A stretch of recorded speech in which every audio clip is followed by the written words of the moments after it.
jewe ibintu byo kudesa nabitangwe nkiri umukobwa mutoyi narabibandanije nuno munsi ndashobora kudesa amashuka ibitambara je nta gitambara nje kugura atari ico mbonye nashinye cyane kandi mbona ko nashobora gukora.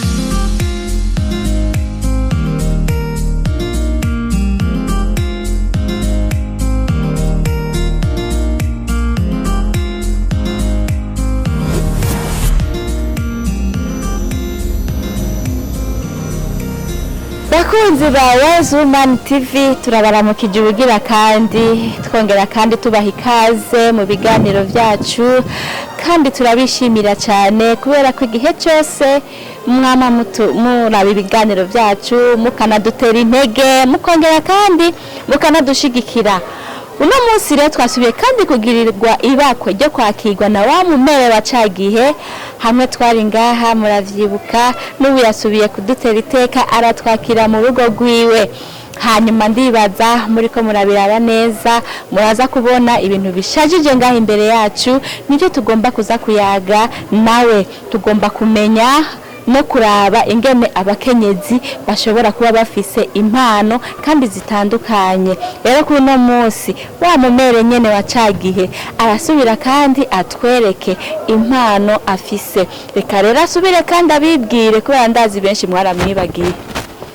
Murakoze cyane, jewe nitwa Niyonsavye Edith, ego ndo mama w'abana 8 hanyuma ndina inakuru wabuzukuru 24. Yego. Murakoze cyane murumva ko nubwo afise abuzukuru benshi murazi ko kijya gihe twamwise Mergene kuko mumuravye n'ingene asa n'ingene ameze ku by'ukuri ibintu yatubwiye kijya gihe n'ibintu atubwiye ubunyene ntibimusa ariko kandi Imana niyo yamuteye iteka. Hanyuma rero uno munsi twagiriye ibakwe ryo gusubira kandi kugaruka hano kandi turagukenguruke kubona wasubiye kutwakira mu rugo rwawe kuko si bose babishima ariko wewe wabiduhaye ariko benshi barakunda kutwakira mu ngo zabo nkuko n'abakunzi bacu ba Woman TV bama babikoze. Hanyuma rero tugomba tumenye Meredite ivyiwe tumenye impano afise nkuko tubona ngaho imbere yacu turabona ibintu byinshi muga ntituzi ko ari ivyo yaguze ntituzi ko ari ivyo yaranguye tugomba tumenye ivya Meredite buke bike. Hanyuma kuri no munsi kandi twagiriwe bako no gusubira guhura na madame tugeze guhura igihe kimwe abakunzi ba Woman TV ndabizi neza ko mumuzi. Reka rero nubasubire kandi yidondore atubwire akazina kiwe kubo bamaze kumwibagira. Murakoze cyane. Hanyuma ni Madame Sandrine Nizigiyimana kuri Woman TV sindumushitsi twamaturi kumwe ariko no musi ndaryohewe vraiment murabona ibintu no musi ndagatwara muri sari wanje murabona mana murakoze cyane no musiganiro kiraryoshe mana murakoze Mumutezi w'inkuru kuko murabizi mwamubonye mwarumvise ivyiwe nico gituma rubunye atanguye kuturyohereza ikiganiro tutaranatangura. Ubu rero tugomba tumenye impano za Meredite umumerejene wacu tugomba tumenye impano ziwe afise kuko aho imbere yacu ntituzi ko ibintu afise ngo hari ibyo yaguze ntituzi yuko ibi bintu ntituzi ikintu na kimwe ariko tugomba atuganirire atubwire bike muri make. Murakoze cyane mwavuze ngo mbabwire impano zanje je mu by'ukuri sinzi ko nozivuga ngo ndaziheze. Ibintu byose mubona ngaha mbere si ibi gusa nuko ibindi musanze namaze kubidandaza nkora ibintu byinshi cyane. Ibikorwa nkoresha amaboko yanje ni byinshi. Ndashimira Imana ko yarampaye ingabire idasanzwe. Dufate nka aya mashugwe mubona sayo naguze aya nayo nakoze n'intoki zanje aya yose mubona nayo nikoreye. Ibi utu tuntu two kwambara ku maboko nutwo nikorera. Muri ibi byose mubona nga amakaruvati nayo nikorera. Utu twose mubona hano utwo dushugwe two gushira ku mpuzu bamwe bakunda kubegwa nko mu bintu misi y'ubugeni ugasanga bagize amakuru y'ejo barashobora no kuronka mwene utu bagashirako. ibi byose rero nibyo jewe nkora n'amaboko yiwanje ngira ngo murabona na rino cupa ingana ari ryiza ibi ni ibikorwa by'amaboko yanje ariko rero impano mfise si ibi gusa ubwa mbere bwo ndi n'umuririmbyi jewe ndi umuririmbyi kandi wo kuva mu bwana atari barya babyisukamwo oya ni kuva mu bwana kuko ndamaze gusohora n'indirimbo zimwe nko mu 2005 narasohoye indirimbo ziraca ku maradiyo ariko jewe ndirimba indirimbo z'Imana gusa sindirimba iby'isi oya iyo mana ndayivuga kuko nzaho yankuye nahingejeje. Murumvise ibintu byinshi bya Mère Jeanne wacu ariko mbona umenga na Madame Sandrine hajya afise amatsiko umenga hari ibintu twamuniganye umenga Madame Sandrine umenga hari ikintu twakwatse hari ikintu wagomba kuvuga ku kijanye n'ibintu Meredite wacu yariko aravuga nga hari ico ufise wogira ico uvuze kuri ibyo bintu byose yatubwiye. Yego cyane ibyo kuvuga kuri Meredite mbona ari byinshi cyane nta nuwo biheza ahubwo ngira azoduha ibiganiro bishika nka 25 nukuri umva numukenyezi maboko igihumbi urabi ibintu byose yatweretse ibintu byose numiwe mukanya ndambara nanje agashurwe mugabo hari ikintunguye cavuze ko amaze gusohora indirimbo mbere yavuze afite imyaka ingahe? Mfise imyaka 67 umve afite imyaka 67 aramaze no gusohora indirimbo ariko tumusabe yikore mu gahogo no kuri kw'Imana hari babajene bagiye kurongorwa gusa baca babivamo bakabiheba ibintu vy'impano bafise amatara aho kuyashira hejuru basi adocishiridzemo kamwe basi abakonzi baryoherwe. Murakoze so kuvuga ko naririmbye kera n'ubu ndi muri studio ndiko ndasohora indirimbo aha mbere ndatomboye ko mwanangendeye n'inzira yo gushigikirwa ahubwo utiriwe mushaka ko ndabaririmbira karirimbo kamwe reka ndagira akantu gato hariho indirimbo nasha agace gato nagomba kubabwira kuko iyo ndirimbo ndafise igituma ndayiririmba ni indirimbo nakompoje umushinga ntayo wanje yitavye Imana. Indirimbo rero ndayikunda cyane kuko niyo yasuye kumpa intege ikanyereka ko by'ukuri hari igihe tuyoberwa aho dukwiye kuronka amahoro. Iyo ndirimbo nayo ivuga ngo naye narayobewe aho nuronka amahoro kuko urumva amaze gupfakara wamenga isiri ubamye ariko kubera ko Imana yampaye iyo ngabirano yo gukompoza indirimbo yo kuririmba ibyo kuva mu bwana hari akarimbo ndahimba agace gatariko ntaco muraza kumbiriza kumbura no munsi muza gusanga kumwe n'akadwi katarongorotse neza ariko munyizere ko akadwi kanje kameze neza. Nari narayobewe aho noronka amahoro sinamenya ko muri Yesu ariho gusa hari amahoro. Munumva ko akajwi kakirimwo aratwemeje Mere wacu aratwemeje Meredite yuko ashoboye aratwemeje yuko impano yiwe kuririmba atana hamwe yagiye naho imyaka yiwe ari myinshi ariko tugume twibukanya naho imyaka yiwe ari myinshi murabona ko ari umujene murabona ko ataharaje ahubwo Madame Sandrine niwe mbona umenga azohavana saza n'imbere yiwe. Hanyuma arakoze cyane ku mpano yiwe kandi arakoze cyane kutwumvisha akajwi kiwe karongorotse arakoze cyane kutwemeza yuko ashobora gukorera Imana no gushika ku misi yiwe ya nyuma kuko nimbageze ngaha urumva ntazosha bihagarika ari ibintu yatubwiye ko yavukiyemwo. Hanyuma dusubire tugaruke ngaha kuri ibi bintu byacu ngaha turabona ibi bintu bimeze nk'utuntu tw'utubuye bidasobanutse kubwacu ntidutahura ngo ibi bintu bivamo iki aha nadusobanurira ibi bintu ikintu bivamwo kuko tubona ibintu tuzi ko ari byo bashariza reka tubwire ibintu ibyo ari byo.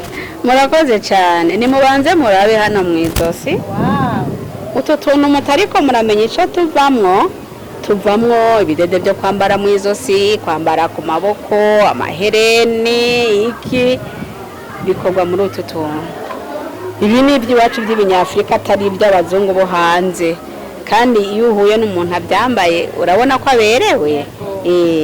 Urumva rero utu tuntu nico tuvamwo, ndadukoramo amahereni, nkadukoramo amashenete, nkadukoramo ibikomo, ibintu nka mwene ibyo. None tutagiye kure Meredith wacu, ibi bintu navyo burya birakorohera kubironka ngaha iwacu Burundi, birakorohera kugira ngo ushobore kugira, kuko hari igihe tubona amahereni, tubona amashenete, utu tuntu dufata tukiyumvira tuti ibyo ari byo byose biva hanze. Mbega we birakorohera kuronka ngaha iwacu mu Burundi? Ego hariho bimwe ushobora kuronka ngaha iwacu mu Burundi, mugabo utu tuntu utwo twita udukoshe, utu ako gushira mu gutwi, utu kenshi tuva hanze. Iyo ni hereni. Iri ni hereni, aka kantu rero kakaja mu gutwi, mu by'ukuri ngaha iwacu ntaho dufise tubikora hanze. Hariho n'ibi nyene byinshi nk'ubu buyeye, ego turashobora kuburonka ngaha tukabugura, hari ubona nk'ubu nashize kuri iri cupa, ubu nakoresheje ibi hamwe n'ubundi, kuko no mu Burundi ntabyo dufise, sindamenye ihinguriro ryabyo aho riri, mugabo nziko kenshi n'utuntu tuba twavuye hanze, hanyuma nkatugura, hanyuma nkadukoramo ibyo nipfuza. Si ibi gusa, nababwiye yuko mwebwe muje musanga hari ibyo nagurishije, hariho utundi tuntu tw'udusupla ushobora gutereka ko gatereka ku kirahuri cyawe cyangwa icupa ryawe, ubwo rero bwaragurishije, narabugurishije, ubundi mwari gusanga mfise utuntu twinshi cyane ngaha. Yego ndumva ibintu ni byinshi hano kwa Meredith, hanyuma mutubabarire kubera ko tubona umenga dufise amatsiko yo kumenya ibintu byinshi. Turabona ibintu by'amashurwe ngaha anye, umenga dora tubona abantu babageni cyangwa bamwe baherekeza abageni baba bafise n'amashurwe. Mbe vyovyo bimeze gute, bigenda gute? Ni utwo waguze uragira canke ni utwo wikoreye wewe nyene?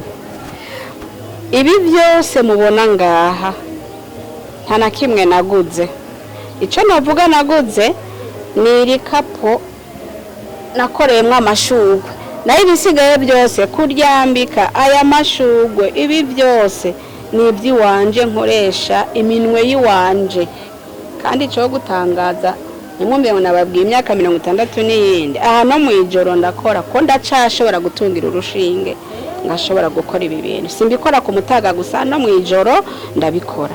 Numva rero ibi byose muri ko murabona aha, uretse utu ntatwo nzi kujisha cyangwa utudukapu, ibisigaye byose muri ko murabonesha amaso yanyu nibyo nkoresha aya maboko yiwanje. Ingene bigenda, ariko turashimiye umumere wacu yagerageje kutubwira bike muri ibi afise hano, kuko niyo bidondagura byose ngo abirangize, kuko namwe mubibona murabona ko ari akazi gakomeye kugira ngo ashobore kukavuga ko ashobore kuvuga uko bigenda, byo mufata igihe kinini. Reka rero dukomeze ikiganiro cyacu. Ndabona Madame Sandrine yamaze gushira kwa amashuri we nabyorosha n'ibidede yashizeko, urumva murabona ko ari ibintu bisa neza, ari ibintu wambaye, ari ibintu washizeko, urabona ko ari ibintu bisa neza cyane. Bakunzi ba Wise Woman TV, murabona yuko umumere wacu aracashoboye, kandi umumere wacu ku by'ukuri ni maboko igihumbi nk'uko babivuze. Bakunzi ba Wise Woman TV, murabona ko n'ubu unye tukiri ngaha ahanye turiko turaraba ibintu vya Meredith. Rero reka dusubire kandi tukubaze Mere, nimba atari banga naho nyene tuguma twisabira kugira ngo tubwire, mbega ibintu vyawe iyo ubishize ku isoko ukadandaza, mbega hari ico wunguka, hari ico ubona hari akamaro bikuzanira, bigufitiye, canke nukudandaza gusa bigaherera hiyo? Cyane gose biramfitiye akamaro, kuko iyo bitagira akamaro ntabyo mba nirirwa ndataka umwanya ngo ndiko ndakora. Ibi bintu by'ukuri byaransomeshereje abana, birangaburirira abana, iyo bagwaye ndaronka utwo ntwara kwa muganga.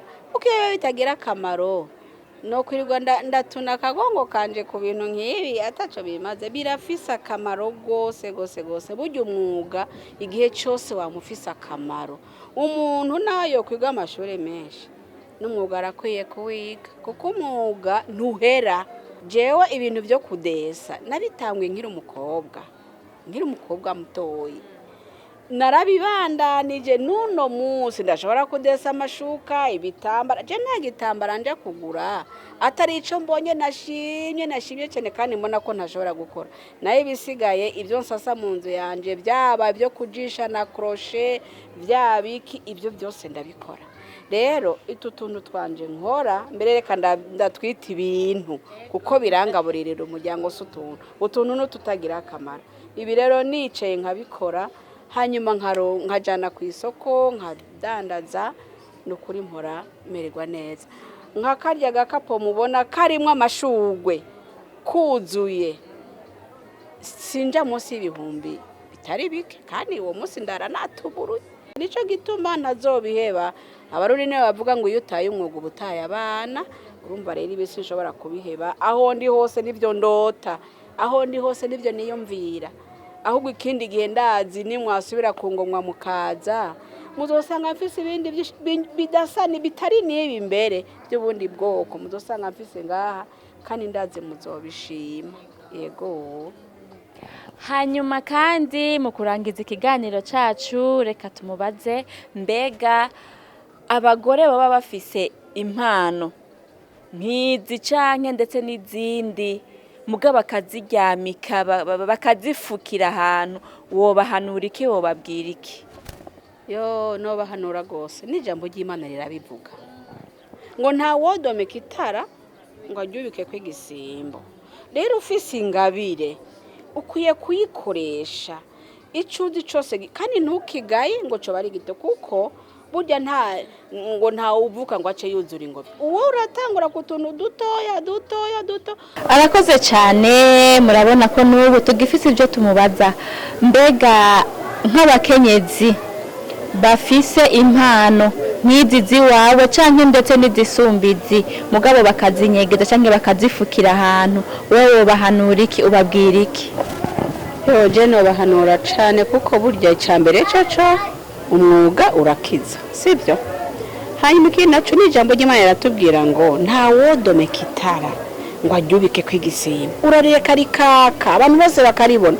No kuvuga ingabirano za ufise ukwiye kuzikoresha kugira n'abandi babone, kuko ubwo ari ushobora kubibona akumva nawe aripfuje kubikora. Renda gwe nk'akarorero, je ndafise abapfakazi babonye ibinyene nkora, baraza baransaba, ndabigisha gukora ibi bidede, kandi ubu barabimenye gose, baraca amahera, bararonka ikibafasha. Urumva rero jewe sinabinyegeje, nico gituma atanumwe yabakwiye kunyegeza ibyazi, bikore bishira habona, kuko bizofasha benshi. Uzobishima zoza ikumbure yige, kandi aho mu kwigisha sinabigishije ku buntu, batanze amafaranga. Urumva ko najewe narinjije, nico gituma atari byiza guhisha icuzi gukora. Umwuga mubi navuga ni wo kuroga gusa, naho ubundi yindi myuga yose umuntu akwiye kuyikora, kuko birimo no mu iterambere. None nkaha ndiko ndakora ibi, uzigera umbona ndibibarura ndiko ndasegerereza oya, kuko ndazi naho batwara kamwe canke tubiri uwo munsi aya makara ndayaronka.